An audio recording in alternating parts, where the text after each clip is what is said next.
Hello and welcome to Beyond Updates, a new series made by Beyond Technology where we share our collaborators' knowledge on important topics within the world of technology. I'm Alexandro Anaya from the People team, and in this edition, we're going to be talking about the next generation of wireless data networks, 5G. Compared to its predecessors, this technological advancement will not only help us increase the speed of our connections, but also seeks to expand the functions of smart devices in a more personalized way, creating strong ties between multiple devices within the same zones in a way that helps us on a larger scale. Today, I'm joined by Roberto Tovar, our global end-to-end solutions architect in Beyond Technology. Thanks for coming, Roberto. Happy to be here. Thanks for the invitation. So Roberto, let's start off with the basics. How exactly is 5G different from other generations of telecommunications technology? What does it bring to the table compared to 4G or even 3G? The mobile technology itself is not that different. The principles are still the same. However, what is really changing is how 5G mobile generation is taking advantage of the capacity of the different frequencies available on the air that already exist. That means that the more capacity, the more bandwidth available, the more devices connected, and the less delay experience with the end-to-end visibility. So, seeing that, how will everyday people benefit the most from this technology? Currently, mobile networks can only try to guarantee good quality connectivity, a next amount of gigabits per second, but not services. When a network counts on the three characteristics I mentioned previously, the mobile operators will be able to guarantee for current services to include ones from the new generations. Now, fixed networks can do that and benefit the operators because they can commercialize such services.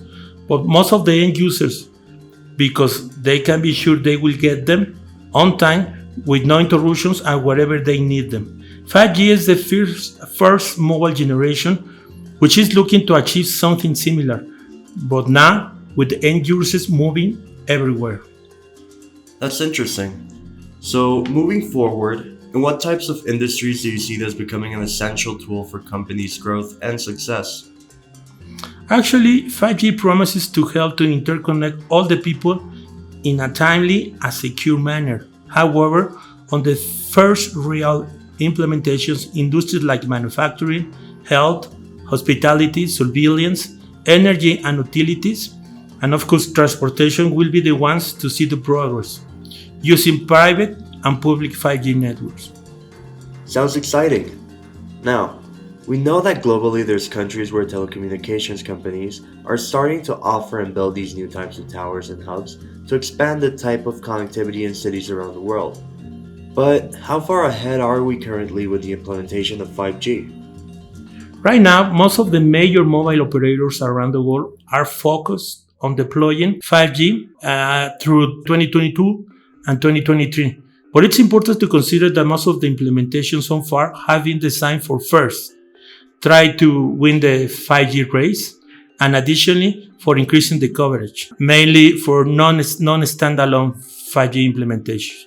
They are not really focused on implementing and guaranteeing new services to the end users. Of course, markets like USA and Asia are far ahead in this race compared with the rest of the world. But in Latin region, 26 countries are currently deploying this technology, with Brazil, Mexico, and Chile being the leaders in this space. In 2025, real standalone deployments are expected to become more common in the market. I see. Well, from your perspective, what's going to be the most challenging part about implementing this technology for companies?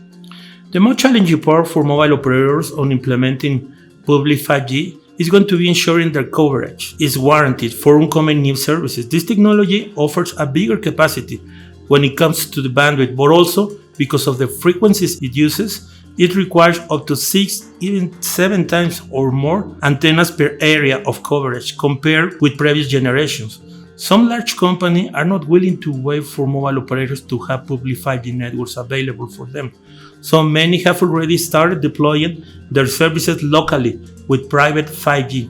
This way they are starting to create their own personal network where they can have the total control. Well, sounds rough, but I'm glad to know that the team at Beyond Technology is ready to take on this endeavor.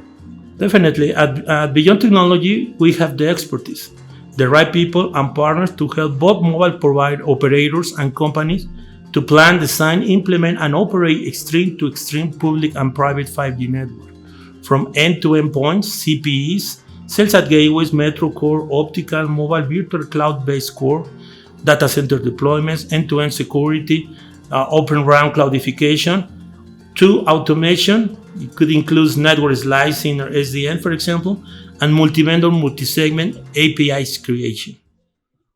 All right, well, that's all the time we have to talk today about this topic. Thanks for enlightening us with this information, Roberto.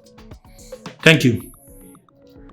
Thank you all for joining us in this edition of Beyond Updates. If you're interested in seeing more content like this, feel free to follow us on our social media. This is Alexandro Anaya from the People team signing off. Hope to see you all soon.